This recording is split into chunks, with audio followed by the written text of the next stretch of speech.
Hello, welcome back to theCUBE here in our Boston area studios. I'm John Furrier, host of theCUBE. We are here for the special presentation of the AWS and ecosystems leaders. It's our halftime report 2025. It's the midpoint between reInvent, and a lot has happened, so much change, so many announcements. It's almost like a half a year, feels like 2 years, but there's a lot of activity, and we're featuring all the leaders from AWS as well as leaders in the ecosystem. Tarkan Maner is here, he's the Chief Commercial Officer of Nutanix, CUBE alumni. Tarkan, great to see you. Halftime report, lots going on. How you doing? Always awesome to see you, John. You're fantastic. CUBE is fantastic. And I just saw you in DC at Nutanix Next event. We talked about some of these things at that event as well. So great to see you. Yeah, the commercial side of the business is booming. You see public sector now becoming, actually taken out of the name of AWS event, it's called the DC Summit. There is such a convergence between commercial and public sector, public-private partnerships. The growth of AI, you're seeing all the action from AWS on the semiconductor side. I just saw Andy Jassy at the NYSE, came into our studio. Robotics, you're hearing a lot about sovereign cloud and private cloud. You're seeing distributed computing now full throttle, hybrid cloud. It's a bet that Nutanix made a long time ago. And so, we covered this also at your next event, okay? And we went into great detail, but Nutanix really in a pole position for what's going on in both cloud and AI. And again, as Andy Jassy said to us on theCUBE, as well as Jim Cramer on Mad Money, AI is the most transformative wave he's ever seen in his lifetime. We've been saying that on theCUBE. He even had said it's bigger than cloud, and he's like a cloud guy. So he's like, for him to say that, it must be 100x more than cloud, because they're leaning into it. Every company is going through a transformation. You guys have been there from day one on the on-prem infrastructure and private cloud, the convergence of hyperconvergence. That was a couple generations ago. That's stormed into now AI infrastructure. So just set the table for us, Tarkan. The story of Nutanix, for the people who aren't familiar with the role and this partnership with AWS in the ecosystem, because of the experience and what you're doing now, is very, very relevant. Absolutely. I think you just kind of outlined, John, what's going on in the industry. Look, Nutanix has been in the, on stage for about 15 years now, basically redefining the platform story in high tech, in IT. So over the past 15 years, we become the de facto platform for virtual applications, for legacy applications, and for brand new modern applications, which are Kubernetes container driven, and also leading now into AI-centric applications. Basically, we become the platform, the destination for developers to build applications, for ops people to manage and run applications, and for business people to run their businesses on. So bottom line is what's going on in the industry, obviously providing a lot of in our sales, what's going on with the Broadcom VMware acquisition, what's going on in the open source community. So at the end of the day, obviously our customers, our ecosystem is moving to the cloud. Cloud brings a lot of benefits. Some of the vendors in the space are allergic to cloud. They don't want cloud. We believe in cloud. We're cloud smart, cloud first company. And beyond that, we are the hybrid cloud platform for applications to run anywhere.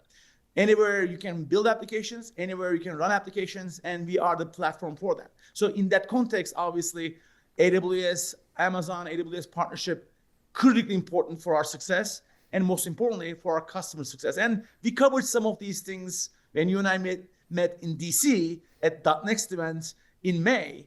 We made about 12 announcements with platform vendors, OEM vendors, storage vendors, security vendors, new ISPs, and NVIDIA in the AI space, and everything went back to that hybrid cloud message with partners like AWS. So we are super excited about what's going on, and being the platform gives us a lot of opportunity to deliver great outcomes for our customers. What I like about the Nutanix story, Tarkan, and I'd like you to elaborate on it, is that it's not just on-prem, it's cloud on-prem, it's edge. Distributed computing is the paradigm. It kind of is the computer science that's been around the computer industry. You're seeing a lot of systems thinking coming into the market, platform engineers thinking about AI infrastructure.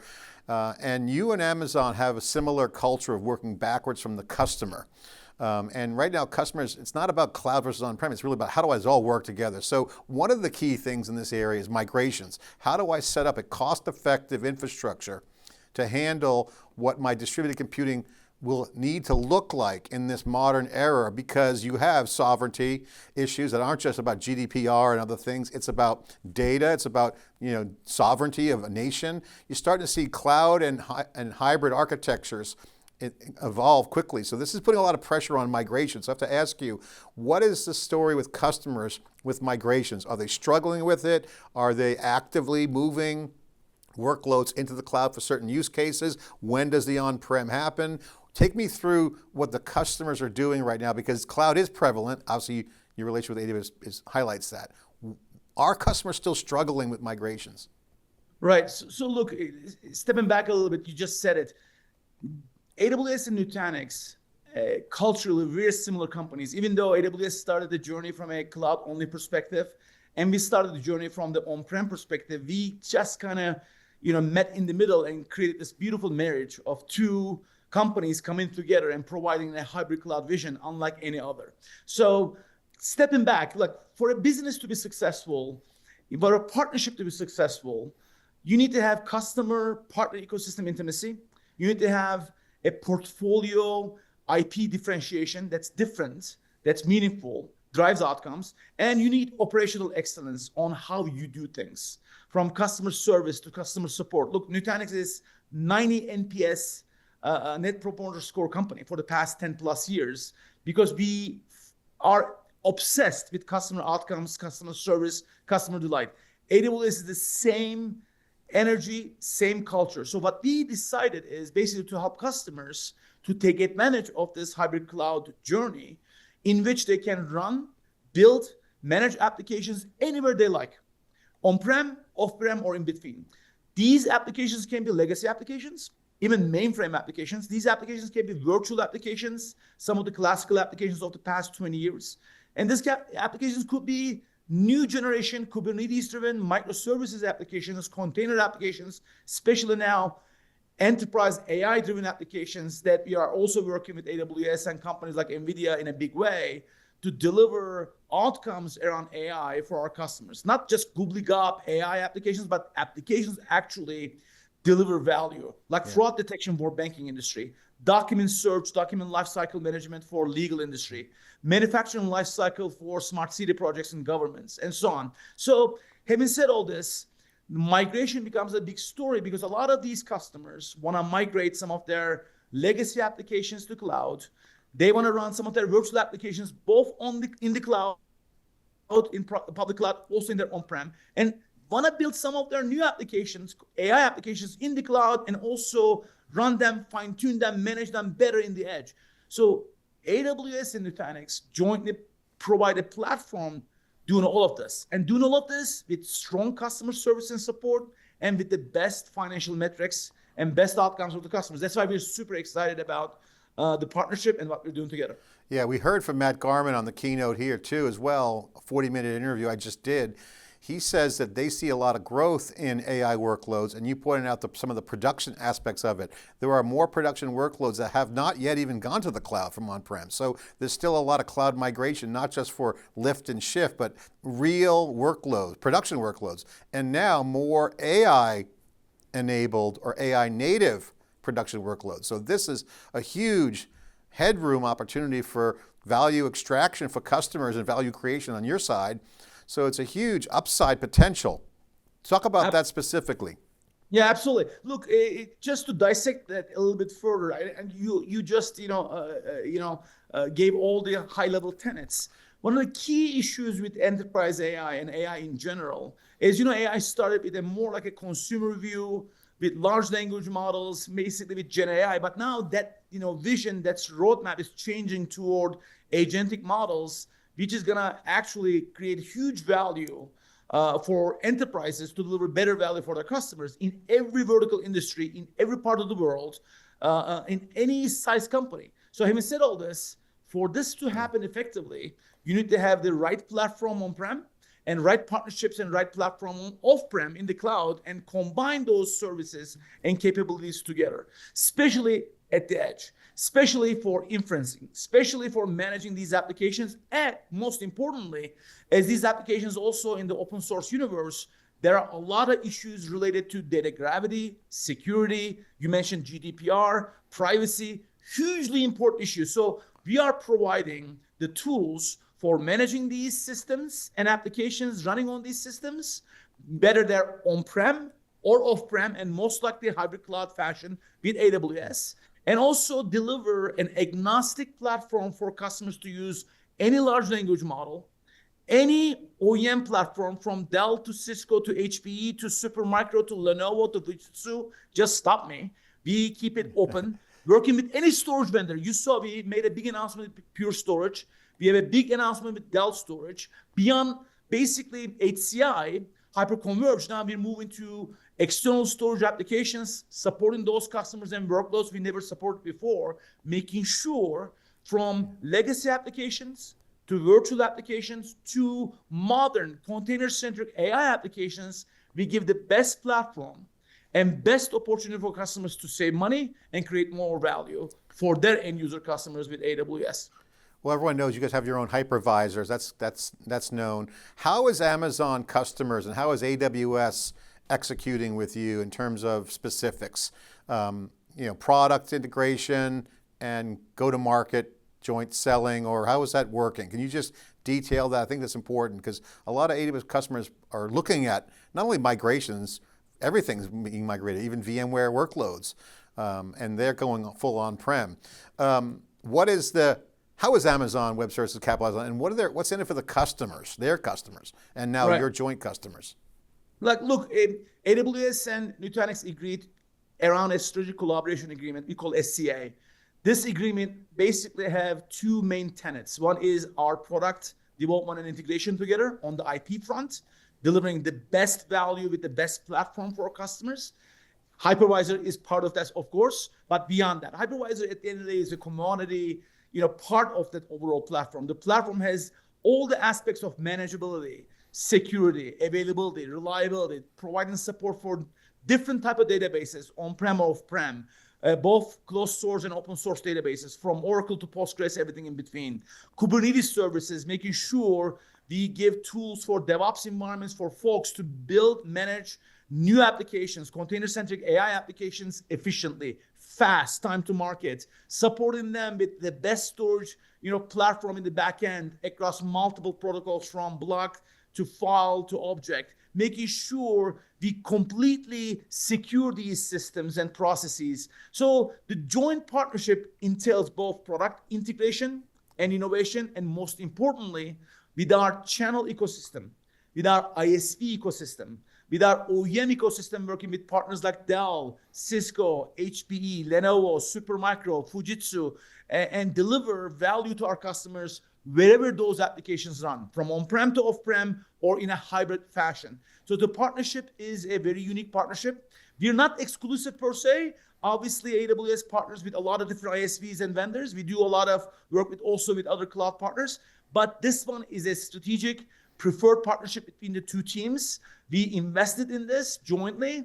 We have a lot of enablement with our channel partners globally, our SI partners like Accenture, TCS, Infosys, Wipro, Deloitte, they're all part of that ecosystem. Our MSP partners like SoftBank, NTT Data, OVH, OneNeck, we are delivering a complete end-to-end ecosystem with our partner ecosystem, delivering this hybrid cloud vision to our customers to get best outcomes for them. Again, final point, with the best security, best manageability, best availability, reliability, with a great total cost of ownership, and obviously with the scale. Again, from legacy apps all the way to AI apps across any platform. Yeah. I think the end-to-end thing is one of the things that's a trend that's really critical when we start to see successful AI, because agents and the application layer is going to morph into the business logic. That's where that end-to-end platform, whether you want to call it horizontally scalable but vertically specialized, is key. Tons of great activity, Tarkan. I have to ask you, since this is the halftime report, it's almost like a whole half a year went by. Give us an update. I know it might be a little bit redundant because you just had your next event, but for the folks that didn't see all that content we published on theCUBE, give us a snapshot of what happened in the first half of the year for Nutanix and AWS, and Nutanix in general. And then what's your plans for the second half of the year? I just saw Rajiv here at the Raise Conference Summit. So, well, obviously the second half's coming. We're going to see reInvent in 6 months. What's happened? Give us all the highlights and what's the plans for second half of the year? No, you're fantastic. By the way, John, every time I talk to you, you give me so much energy. I love having these conversations with you, and you're so contextual. You get the points, crystal clear. Look, this is the end of our fiscal year, mid-year. Basically, and we're a public company. You saw our results. We had a phenomenal last 12 months. From a calendar perspective, first 6 months of the calendar has been great.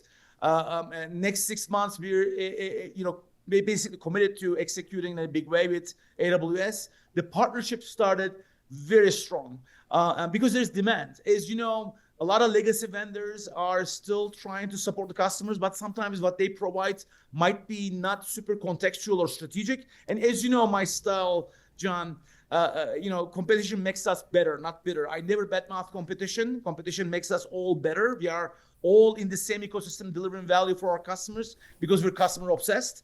But we want to make sure that customers realize we have the best migration tools, best tools for security and manageability with AWS, basically giving them a modern platform, basically taking them from legacy virtualization-centric universe into a container, hybrid cloud, AI-driven universe with AWS. So we have a lot of stuff going on in the halftime into the next 6 months. I'm going to be in New York with the AWS team. We're working very closely with Matt, with Andy, who started the partnership with us 4 years back. The strategic collaboration agreement in the last 12 months, growing very, very nicely, and most importantly, delivering super value to customers around the world, around multiple vertical industries. We have some of our customers going to be in New York with us on stage. They're going to talk about some of the success stories they have. And I think the next 6 months, rest of the calendar year is going to be fantastic. We're super excited. This is one of the most exciting parts of our business. Yeah. And personally, one of my most favorite sides of the business, hybrid cloud and AI coming together, again, creating huge value for everyone involved. Yeah, distributed computing is a team sport. It's great that you pointed out the relationship. I got to say, in interviewing all the Amazon executives, part of the keynote program that you're part of, it's really, the story between the lines is that they're executing full transformation at scale with AI, the entire company. Andy on Amazon, running all of Amazon, and Matt Garman, CEO of AWS. They are moving, and it's not a pivot. They're not changing directions. They're just accelerating at scale, transformational change internally to build the muscle for the AI that they need. They know that's coming super fast. So we're going to be excited to follow your joint teams as they hit their stride. But I have to ask you, with that being said, the ecosystem, a big part of the cloud now, AI infrastructure is changing. How are you guys transforming, and what's the role of the ecosystem in the modern era? Because it's not like yesterday's playbook. I mean, it's built on top of, but there's all new mechanics and mechanisms and relationships in this ecosystem. Like you said, it's end-to-end. MCP is a big part of the agents, so they can talk to each other. The platforms have to support, and you're starting to see this new. So what's your perspective on that? Because it's kind of the same playbook, but it's got a tweak to it. It's much faster. Change. What's going on? Give us your take. You nailed it. Without the ecosystem, without the right ecosystem, without the right contextual ecosystem, there's a fool's errand. You have to have, no one company can do this alone, as you know well. From server platform to storage platform to networking platform, infrastructure partnerships, to subsystems, to GPUs with NVIDIA, AMD, Intel, and others. To tie into all the ISV applications by vertical industry and geo, and the platform with Nutanix, delivering this value with a phenomenal partnership with AWS from a cloud perspective is key. So within that context, obviously, channel partners, GSI partners like Accenture, TCS, Wipro, Infosys, and obviously our MSP partner is going to play a massive role. We talked about NCPs. A lot of these, GPUs as service companies are coming now. Obviously, mega partners, mega vendors like AWS doing a phenomenal job with their technologies. And we want to make sure we provide an agnostic solution for any use case, any workload on any platform. The keyword is simplicity. And the second keyword is security. Keep things simple, keep things secure, and be agnostic as much as possible with the right channel ecosystem around it to deliver the best value for customers. That's our big focus. Today, we have more than 1,000 partners in this ecosystem, more than 1,000 certifications, making sure everything is simple, integrated, open systems based, and delivers value in terms of financials to our customers, and with the best simplicity and security.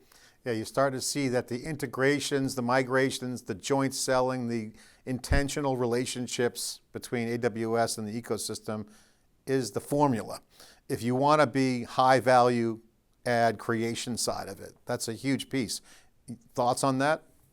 Yeah, absolutely. Look, all of these pieces, by the way, critically important for the success. And one last point tying to what just said, making it relevant and contextual for the customer. As you know, we are super customer obsessed. Andy, Matt, Ruba, Chris Sullivan, Rachel, Rich, the entire executive team, we love at AWS because they're so customer oriented, customer obsessed. We have similarly in our boardrooms, meeting rooms, have an extra chair empty for the customer's voice. We love that. And a lot of our folks also worked in the past for AWS in the ecosystem. And some of the folks at AWS worked in the past at Nutanix. So we have a lot of good people. Look, goes back to the people, the culture, and honestly, passion to deliver value to the customer. So from that perspective, we are super psyched about the partnership. This is definitely 1 + 1 = 3 kind of an ecosystem for us with AWS.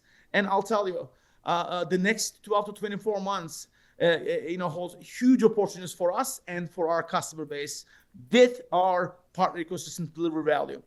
Tarkan, thank you so much for coming in and keynoting on the ecosystem side. Really appreciate your time. And again, AWS and the ecosystem all primed for major growth. Thanks for coming on. I appreciate your insights. Always a pleasure. Great to see you. Okay, I'm John Furrier, host of theCUBE. We are here for the AWS Ecosystems Leaders, a halftime report digital event featuring the midpoint between reInvent, where so much has happened, so many announcements, so much change, and it's only going to accelerate as we go into reInvent at the end of the year. Thanks for watching.